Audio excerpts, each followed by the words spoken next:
I'm Derek Johnson with Tatango.com, and I'm answering the question, how are retailers using text message marketing?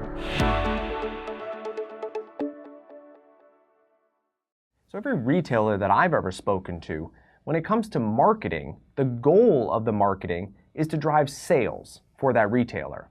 Now that can be online sales, that can be in-store sales. It really doesn't matter. At the end of the day, it's increasing the amount of sales the retailer is doing.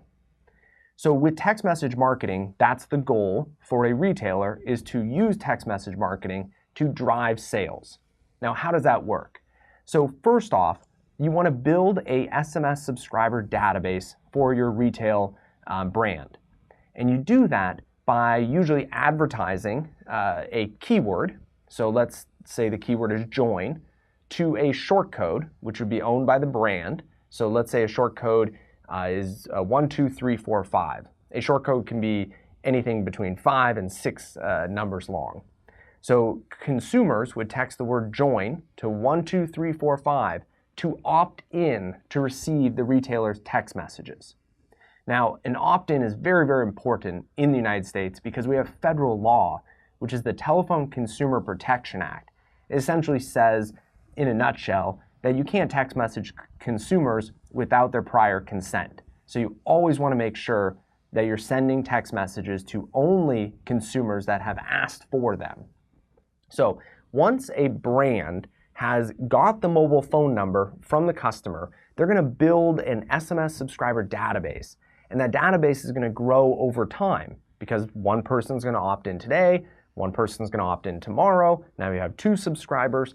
And the goal is to build that subscriber database for the retailer as big as possible. Now why? Well, text messaging has a 99% open rate. So if you have 2 people in your text messaging list compared to 1 million people in your text messaging list, with a 99% open rate, it's way better to send to 1 million people than 2 people. So the goal of text message marketing for a retailer, first and foremost, is to grow that subscriber database as big as possible. Now, as you're growing it, you can market to those phone numbers. Don't think you have to get up to 1 million phone numbers and then you can start sending messages. No, you should start sending messages immediately because the first couple people that opt in, they're expecting things. So you don't want to wait a couple months until you get 1 million subscribers and then start sending things. You want to stay on a frequency that makes sense for all the customers.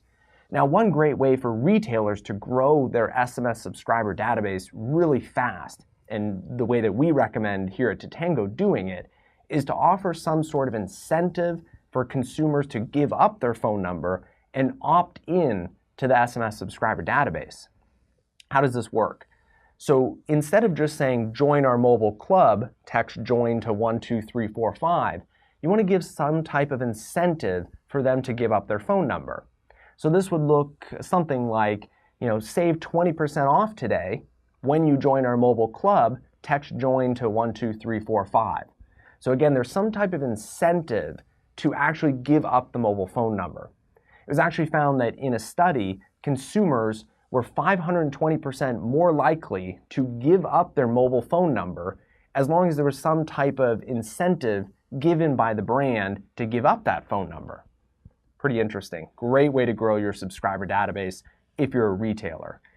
So once the retailer has a subscriber database, whether it's 2 people or 1 million people, they're going to want to send text messages to those subscribers. And those text messages are going to be offers, alerts, event reminders, really anything that the brand wants to send out that eventually will drive both online or in-store sales. Now, in a text message, there's actually 2 different kinds of messages. There's text messages and MMS messages. Text messages are 160 characters, that's all, and it's plain text. You can put links in and phone numbers, but essentially that's it. Then there's MMS messages, which are much longer text messages. They're 500 characters, including a subject line, which is kind of cool. But also, in addition to the text and the subject, you can include a video or an image. You can even include a GIF. I know that's an image, but I kind of look at them as 3 different things. So a video, image, or a GIF. So that's really popular for retailers because people are visual. And when you're selling something in retail, usually you're selling something that is visual. So when you build up that subscriber database, you can then send text messages out. And with 99% open rate, it's pretty likely that people are going to open that text message. And then whether you're an online retailer, if you're an online, you're going to want to link in the text message to a consumer so they can open up a mobile app or they can open up a mobile website and purchase.